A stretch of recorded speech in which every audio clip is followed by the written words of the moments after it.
Hello, beautiful souls. Welcome to the Care and Wellness Connection, your safe space for support, empowerment, and real talk, all about caregiving and wellness, self care, whatever the terminology you want to use. I'm your host, Nene, and today's episode is personal, is powerful, and a little bit revolutionary. We're diving into something that every caregiver, whether you're in Nigeria, UK, or anywhere in the world, deserves to embrace. And that's your voice. That's right. This episode is all about empowering caregivers to speak up, set boundaries, take ownership of their wellness journey. Whether you're caring for a parent, family member, vulnerable person in Ikorodu, in Ikenebu, in Ipswich, or Ireland, one truth remains the same. You matter too. The invisible weight of caregiving. Let me ask you something. When was the last time you said what you needed without guilt? Let me repeat that. When was the last time you said what you needed without feeling guilty? For many caregivers, especially women, there's quite expectations to carry on no matter how heavy the burden gets. In Nigeria, cultural norms often make it feel wrong to ask for help. In the UK, the health system can be overwhelming to navigate. But here's the truth. Advocacy starts at home with you. If you don't speak up, your voice can get drowned in the noise of routine, appointments, and expectation. Quick facts. According to the NHS and the Nigeria's Federal Ministry of Health, caregivers face higher rates of stress-related illnesses and depression. But many don't speak up or seek help until burnout is on their doorstep, basically. So, what does it mean to be an empowered caregiver? Being an empowered doesn't mean shouting or demanding. What it does mean is knowing your worth, your emotional labor, your time, and love that you give are very valuable. Very, very valuable. 2, setting boundaries.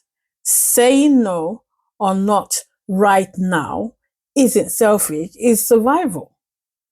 I say that again. Saying no or saying not right now is not being selfish, is just surviving. And 3, seeking support. Asking for help isn't weakness, it's wisdom. Okay? So there's a real story I would like to share with you. Meet Amaka. Amaka, a 42-year-old caregiver in Enugu.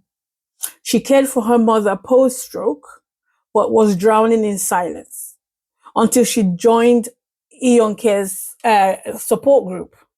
Today, she leads community wellness sessions and speaks openly about caregiver fatigue.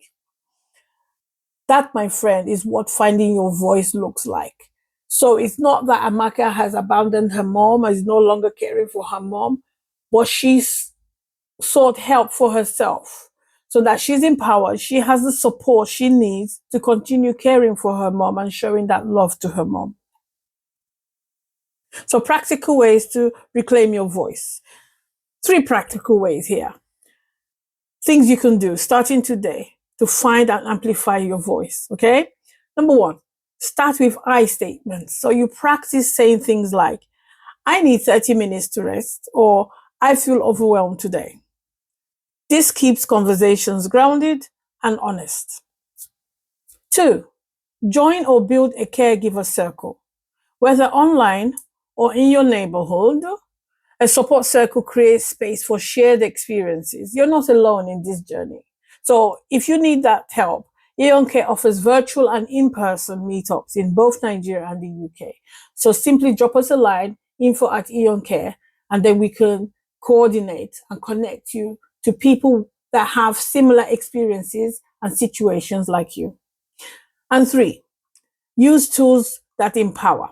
So download wellness planners, track your emotional health, log conversations with medical teams, and set boundaries with your family. All these things you can do to support you and reclaim your voice.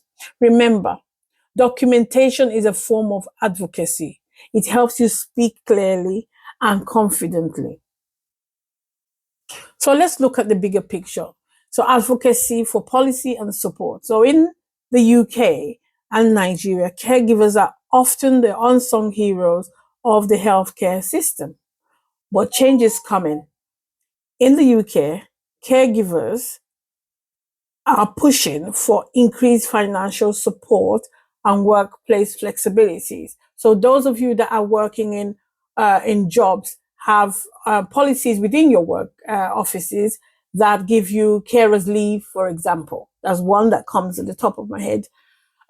People can take carers leave to look after their loved ones, you know.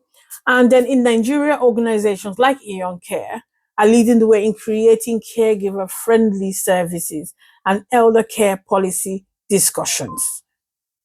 So your voice matters, not just in your home, but in your community, in the systems that are supposed to support you. So you, dear caregiver, are very powerful beyond words, and the world needs to hear your story. This week, I challenge you to do one thing to advocate for yourself. It could be a conversation, a journal entry, or even a social media post. Tag us at Aeon Care or use Empowered Caregiver to join a movement of caregivers finding their voice together. That's it for today. Thank you for listening to the Care and Wellness Connection. Thank you for showing up for yourself and for those you love. Until next time, stay strong, stay kind, and remember your voice matters.